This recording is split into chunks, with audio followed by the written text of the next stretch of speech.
बिस्मिल्लाहिर्रहमानिर्रहीम। अस्सलाम वालेकुम बच्चों, कैसे हैं आप? उम्मीद है अल्लाह के फजल करम से आप ठीक होंगे। बेटा क्लास 9th का मैथ है और इसमें यूनिट नंबर जो है वो 6.6 है और उसमें क्वेश्चन जो फर्स्ट 5 हैं वो हम हल करने की कोशिश करते हैं। तो नंबर 1 को देखते हैं वो क्या कहता है। क्वेश्चन नंबर 1 में वो कहता क्या है पहले वो देखते हैं। अपनी बुक पे देखिएगा तो वहाँ पे लिखा हुआ है the angle of elevation of the top of the flag post from a point on the ground level 40 metre away from the flag post is 60 degree. Find the height of the post. वो कहता क्या है ये देखे ज़रा। वो कहता है कि हाइट ऑफ द पोस्ट ये होगी और स्टार्ट पे कहता है द एंगल ऑफ एलिवेशन। बेटा ऐसा एंगल जिसे हम नीचे से ऊपर की तरफ देखते हैं ना उसे हम कहते हैं एंगल ऑफ एलिवेशन। तो वो एंगल ऑफ एलिवेशन है of the top of the flag post. एक ना पोस्ट है तो from a point on the ground level 40 metre away from the flag post. बेटा वो कहता है कि यहाँ पे जो एंगल है एंगल ऑफ एलिवेशन वो 60 है, ये 60 डिग्री है और away from the flag post 40 metre, ये बेटा मीटर है। तो हाइट आपने इसको फाइंड करना है। ये हमारा क्वेश्चन है। हम इसके पॉइंट देते हैं ए बी और सी। अब इसका गिवन डाटा भी लिख लेते हैं। इधर गिवन डाटा यहाँ पे बनेगा। सबसे पहले जो इसका एंगल है एंगल वो गिवन है, वो कहता है कि एंगल 60 डिग्री है। उसके बाद बेटा बेस इसकी ए और बी है वो 40 मीटर है और हाइट बेटा हमने बी और सी इसको हमने फाइंड करना है जो कि एच है हाइट। हाइपोटेन्यूज इसमें है ही कोई नहीं, उसकी तरफ जाने ही कोई नहीं आपने। तो सॉल्यूशन में लिखेंगे तो बेटा जब आइडेंटिटीज यूज करते हैं ना ट्रिग्नोमेट्रीज की रेशियोज को यूज करना है तो आपने ये देखना है कि हम कौन सी साइड को यूज कर रहे हैं। एक बेस है और एक परपेंडिकुलर है विद एंगल। तो इसके लिए हम यूज करेंगे tan theta is equal B C over A B. बेटा tan जो थीटा होता है ना वो परपेंडिकुलर ओवर बेस के इक्वल होता है। तो हमने लिखा B C over A B. तो बेटा वैल्यू पुट करते हैं। tan हमारे पास आ जाएगा 60 डिग्री और बेटा बी सी हमारे पास हमने फाइंड करना है हाइट और ए बी हमारे पास 40 मीटर आ जाएगा। तो इस तरह बेटा हमने अगर ये एच को फाइंड करना है तो बेटा tan 60 डिग्री और मल्टीप्लाई हम आ जाएंगे, यहाँ डिवाइड हो रहा है ना तो मल्टीप्लाई कर देंगे इधर जाकर 40 को तो हाइट निकल आएगी। अब देखते हैं इसको कैलकुलेशन करके कि इसका आंसर क्या आता है। तो बेटा हम लिखेंगे tan, ये लिखा tan 60 और इक्वल और इसको मल्टीप्लाई किया 40 से और ये बेटा हमारे पास आंसर जो है हाइट में वो आ गया 69.282। ये 2 लिखें या ना लिखें कोई इशू नहीं है। तो बेटा ये हमारा जो है ना आंसर ये हमारा राइट आंसर है। ये मीटर में है तो यहाँ पे हम हाइट मीटर लिख लेंगे। हमारी हाइट जो है ये 69.28 मीटर फाइंड हो गई है। और ये इसका आंसर भी चेक कर लेते हैं बुक पे क्या वो ठीक है। तो बेटा हमारा जो आंसर है ना वो बिल्कुल ठीक है। इसके बाद क्वेश्चन नंबर 2 देखते हैं वो क्या कहता है। असल में ना सवाल जो क्वेश्चन होता है ना हमारे पास हमने ये देखना होता है कि इसमें वो क्या क्या रहा है, उसी के मुताबिक हमने ना आगे करना लिखना होता है।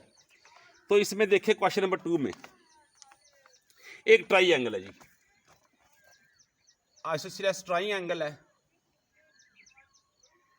ये एंगल है ट्राई एंगल। इसकी ये साइड और ये साइड दोनों जो है वो सेम है और वो कहता है कि हैज़ वर्टिकल एंगल ऑफ 120।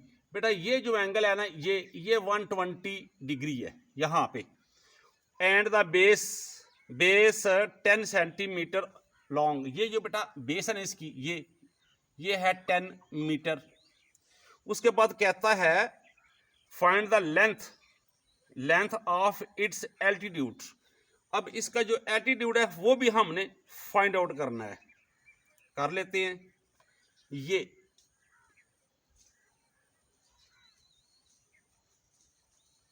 ये बेटा ये चीज़ हमने फाइंड करनी है, ये वाली।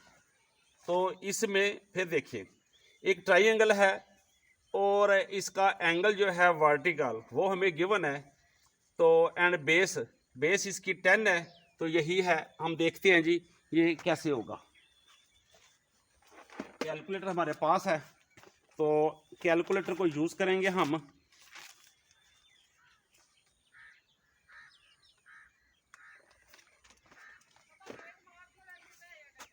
अच्छा बेटा, ये जो बेस है ना, ये इसको नाम देते हैं पहले ए, ये बी और ये सी, इसका नाम देते हैं डी।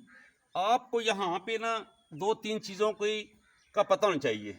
वो ये कि ए बी जो है, ये ए बी ये इक्वल है A D plus B D के, इन दोनों के प्लस के इक्वल है। इस तरह हम कह सकते हैं कि ए डी जो है ये इक्वल है किसके जी, ये बी डी के इक्वल है, ये साइड इसके इक्वल है। ये टोटल थी हमारी 10 मीटर। अब जब हमने इसको परपेंडिकुलर लिया है तो बेटा ये भी 5 सेंटीमीटर बन गया, मीटर है, और ये भी हमारे पास 5 मीटर बन जाएगा। तो अब हमने ये जो हाइट है ना इसकी ये फाइंड करनी है। अच्छा बेटा, ये टोटल था 120, जब हमने इसको हाफ किया तो ये 60 और ये भी 60 रह गया। अब हमने इसको कोई सी भी प्रॉपर्टी यूज़ करके आप कर सकते हैं। अब अगर ये एंगल आपका 60 है तो अगर ये एंगल रख के हम इसको फाइंड आउट करें तो बेटा ये देखें, ये 90 है, ये इसका बन गया हाइपोटेन्यूज और ये बनेगा परपेंडिकुलर और ये बनेगी इसकी बेस। तो अब हम यहाँ पे लिखेंगे tan ही यूज़ होगा, tan ही बेटा यूज़ होगा, क्योंकि इसमें परपेंडिकुलर और बेस है, हाइपोटेन्यूज हम यूज़ नहीं कर रहे। तो बेटा tan जो होता है वो किसके इक्वल होता है, वो बी और डी ओवर डी सी। ये बेटा ये परपेंडिकुलर बेस के इक्वल होगा। अब वैल्यू पुट करते हैं तो tan हमारे पास आ जाएगा बेटा 60 और ये इक्वल आ जाएगा इक्वल 5 ओवर, अब इसको भी मैं h का नाम देता हूँ हाइट, ये 5 बेटा। अब इसको ना क्रॉस मल्टीप्लाई करते हैं तो 5 यहाँ पे आ जाएगा, 5 1 के साथ मल्टीप्लाई हो जाएगा और h जो है बेटा इसका tan 60 के साथ। अब ये जो tan है ना इसके साथ है तो ये 5 ओवर tan 60 जो भी वैल्यू है वो आ जाएगी। और अब बेटा हम यहाँ पे कर लेते हैं कैलकुलेशन। पहले हम tan 60 फाइंड करते हैं। tan 60 इज इक्वल, ये बेटा आएगा 5 डिवाइड 1.73205। ये हम राउंड ऑफ करके यहाँ पे 1 लिख रहे हैं। अब इसको डिवाइड करते हैं तो ये आएगा 5 डिवाइड 1.7321। तो ये बेटा आ जाएगा हमारे पास हाइट जो है, यहाँ पे मैं लिख रहा हूँ, इसको हल करने के बाद हाइट आ जाएगी 2.88 है, तो मैं इसको 9 कर रहा हूँ, ये मीटर में है। तो ये बेटा हमारा जो आंसर है वो आ जाएगा। और इसका भी जो है ना आंसर वो चेक करते हैं वो क्या आता है। इसका आंसर बेटा 2.9 ही है, तो ये हमारा आंसर ठीक हुआ। अब इसको रेज करते हैं और क्वेश्चन नंबर 3 देखते हैं वो क्या कहता है। कैलकुलेटर बेटा आपने ना लाजमी यूज करना होता है, तकरीबन हर एक चीज के लिए आप ना कैलकुलेशन जो है ना वो कैलकुलेटर से किया करें। क्वेश्चन नंबर 3 है, 3 में वो कहता है कि a tree is 72 metre high. एक दरख्त है जी, एक ट्री है, ट्री जो है वो 72 ये मीटर इसकी हाइट है। अब उसके बाद find the angle of elevation of its top from a point 100 metre away from the ground. वो कहता है कि आप इसका एंगल ऑफ एलिवेशन फाइंड करें। ये बेटा एंगल है, ये हमने फाइंड करना है। और इसका जो वो कहता है कि 100 metre away from the ground level, ये 100 मीटर यहाँ से यहाँ तक का डिस्टेंस मार रहा है, तो इसका नाम देते हैं ए, बी और ये सी। अब बेटा ये 90 डिग्री बन गया है, तो यहाँ भी आप देखें तो tan ही यूज़ होगा। अब मैं डायरेक्टली जो है ना tan लिखूँगा, tan, अब मैं वैल्यू नहीं लिख रहा, tan is equal B C यानी कि perpendicular over A B base. अब बेटा इसकी ना वैल्यू हम पुट कर देते हैं, तो वैल्यू पुट करेंगे तो tan हमने फाइंड करना है, तो इज इक्वल आएगा 72 ओवर 100। तो ये बेटा tan इज इक्वल आ जाएगा 0.72। जब इसको डिवाइड करेंगे तो ये आ जाएगा। अब यहाँ पे ना हमने थीटा फाइंड करना है यानी कि एंगल करना है, तो tan को ले आएंगे अदर एंड पे, तो इसका इनवर्स लिख देंगे। अब फिर से आ गया कैलकुलेशन, तो कैलकुलेटर यूज करते हुए अब शिफ्ट, क्योंकि ये इनवर्स आ गया ना, ये शिफ्ट, ये tan, शिफ्ट tan और ये आ गया 0.72 इज इक्वल, ये आ गया बेटा थीटा हमारा आ गया 35.75 तकरीबन अप्रॉक्सीमेटली जो है वो यही आता है। अब इसका आंसर भी देख लेते हैं, नंबर 3 का क्या है। तो बेटा ये 35.7 लिखा हुआ है वहाँ पे, तो ये हमारा राइट आंसर आ गया, इसमें कोई शक नहीं है। अब बेटा ये था क्वेश्चन नंबर 3। अब 4 करते हैं यहाँ पे। क्वेश्चन नंबर 4 बुक पे देखते हैं क्या है बेटा। वो कहता है कि अ लैडर, अब यहाँ पे ना एक सीढ़ी आ गई है एक दीवार के अगेंस्ट, ये हमारी एक वॉल है और ये बेटा हमारी एक ना लैडर है, ये हमारी एक सीढ़ी है। ये मैंने इसको थोड़ा सा हाईलाइट कर रहा हूँ ताकि आपको ना थोड़ी सी समझ आ जाए। The ladder makes an angle of 60, बेटा 60 एंगल बना रही है ये, तो यहाँ पे आएगा 60 डिग्री, ये हमारा 60 डिग्री आ गया विद द ग्राउंड, ये ज़मीन के साथ, and reach the height of, और ये पहुँचती है हाइट तक of 10 metre along a wall, एक दीवार जो है इसकी 10 मीटर हाइट है और वहाँ इसके टॉप पे ये पहुँचती है। Find the length of the ladder, अब बेटा आपने इसकी जो हाइट है वो फाइंड करनी है इस सीढ़ी की, इस लेडर की। तो यहाँ पे ए और ये बी और ये सी। अब बेटा हमारे पास ना ये देखें ये 90 है, अब हमारे पास एक तो परपेंडिकुलर है और दूसरा हमारे पास हाइपोटेन्यूज है। जब ये पोजीशन हो तो हमारे पास जो प्रॉपर्टी यूज होगी वो होगी बेटा किसकी होगी, साइन की। Sine theta is equal B C divided divided A. बेटा ये साइन के लिए यूज करते हैं कि जब हमारे पास परपेंडिकुलर और हाइपोटेन्यूज होगा तो हम फिर बेटा साइन को यूज करते हैं। अब यहाँ पे वैल्यू पुट करेंगे तो ये आ जाएगा sine 60 degree is equal 100 over H. तो बेटा जब एच को फाइंड करना है तो ये एच यहाँ पे डिवाइड हो रहा है तो इधर आके मल्टीप्लाई हो जाएगा। जब मल्टीप्लाई यहाँ पे होगा तो ये इसके साथ मल्टीप्लाई होगा तो इसको यहाँ पे लिख लेंगे। तो ये एच इज इक्वल 10 ओवर, अब साइन 60 की वैल्यू यहाँ पे पुट करते हैं, वो देखते हैं।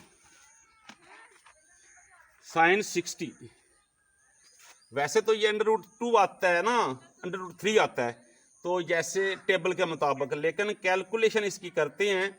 ये हमारे पास बेटा साइन है और साइन 60 मेरा ख्याल है ये √3 आता है, तो यहाँ पे आ जाएगा 0.8660। ये बेटा हमारे पास वैल्यू आ गई। अब बेटा इसको हम डिवाइड कर लेते हैं, तो 10 डिवाइड 0.8660, ये आ गया 11.555 कर लेते हैं। तो ये बेटा हाइट जो है ये मीटर में है, तो बेटा ये हमारा जो आंसर है ना ये आया 11 पॉइंट समथिंग। और इसका जो आंसर है वो देखते हैं वो बुक पे क्या है।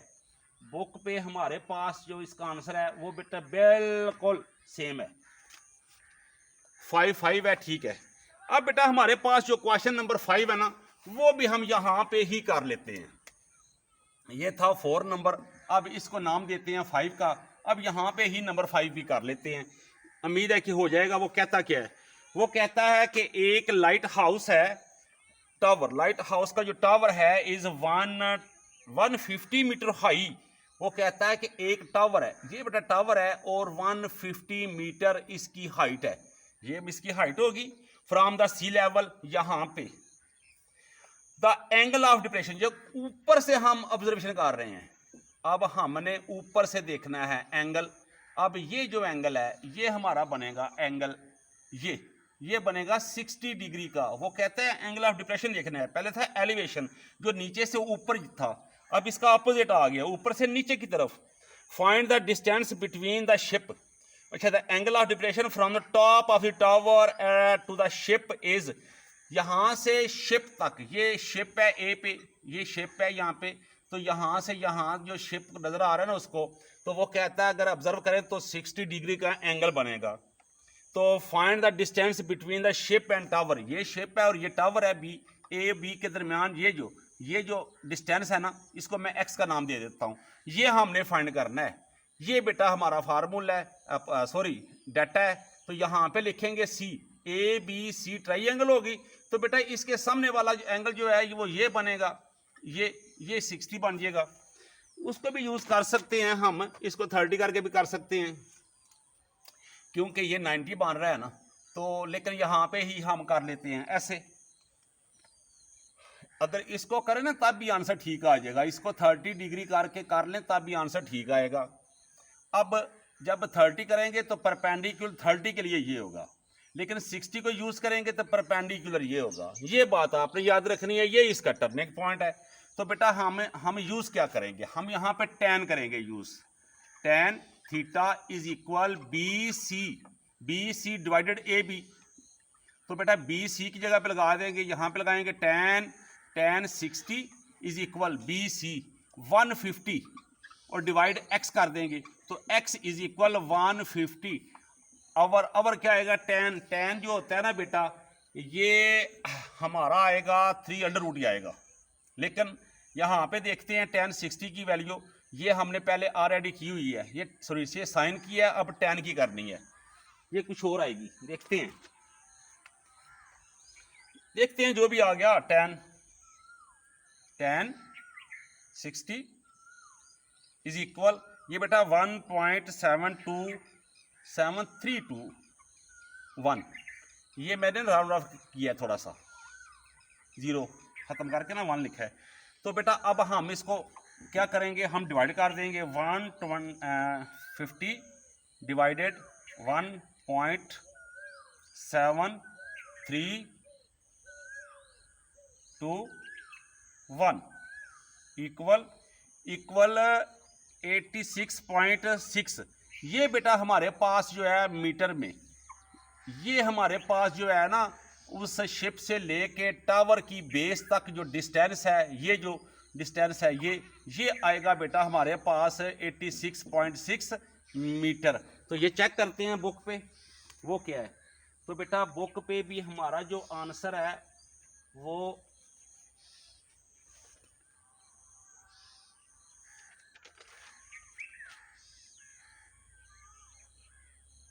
5 का, ठीक है बेटा 86.61 भी है, ठीक है बेटा यही है। तो ये थे हमारे 5 क्वेश्चन। यूनिट नंबर जो है 6.61 से लेके 5 तक। उम्मीद है आपको समझ आ गई होगी बेटा। दुआ में याद रखिएगा। अल्लाह हाफिज़।